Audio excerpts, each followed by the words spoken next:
노후의 가장 중요한 소득은 국민연금입니다.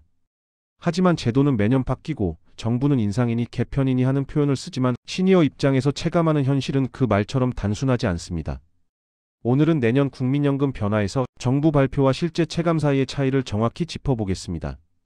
첫 번째, 내년 연금액은 물가 상승률 2.3%가 반영돼 올라갑니다. 하지만 이 인상은 실제 증가가 아니라 올라버린 물가를 겨우 따라잡는 수준입니다. 가스비, 전기요금, 식재료비가 오르는 속도에 비하면 인상이라는 표현이 오히려 과하게 들릴 수 있습니다. 시니어 입장에서 체감은 조금 늘어나는 것 같지만 결국 남는 건 비슷하거나 더 부족한 구조에 가깝습니다. 두 번째는 소득 대체율 조정입니다. 정부는 2026년부터 소득 대체율을 43%로 올릴 계획이라고 합니다. 겉으로는 더 받는 구조처럼 들리지만 현 시니어에게는 거의 영향이 없습니다.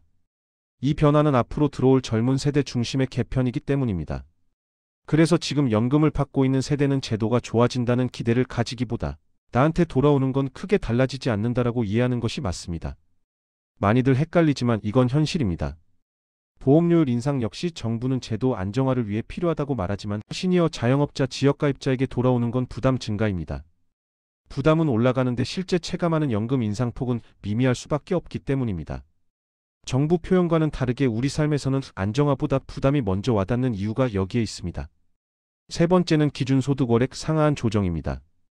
상한액은 617만원에서 637만원으로, 하한액은 39만원에서 40만원으로 오릅니다. 이건 역시 기준이 올라갔다로 끝나는 것이 아니라 보험료 계산 기준 자체가 올라간 것입니다. 한마디로 말해 소득 기준이 조금만 높아져도 더 많은 보험료를 내야 하는 구조가 됩니다. 특히 지역가입자나 자영업자에게는 이 변화가 가만히 있어도 보험료가 오르는 구조로 이어질 수 있습니다. 결국 내년 국민연금 변화를 한 문장으로 정리하면 이렇습니다. 우리가 실제 받는 금액은 물가만큼 겨우 따라가고 부담은 조금씩 더 늘어나는 구조입니다. 정부 발표의 방향과 시니어가 마주하는 현실 사이에 항상 작은 간극이 생길 수밖에 없는 이유입니다. 노후 세대가 꼭 기억해야 할 점은 좋아지는 부분보다 부담이 늘어나는 구조가 어디에 숨어 있는지를 먼저 살펴보는 것입니다. 제도는 바뀌지만 우리 삶에 닿는 현실은 언제나 직접 경험으로 확인해야 합니다. 결국 필요한 건 거창한 준비가 아니라 변화를 놓치지 않는 눈입니다. 오늘의 이야기가 그 눈을 조금 더 밝게 해줄 겁니다.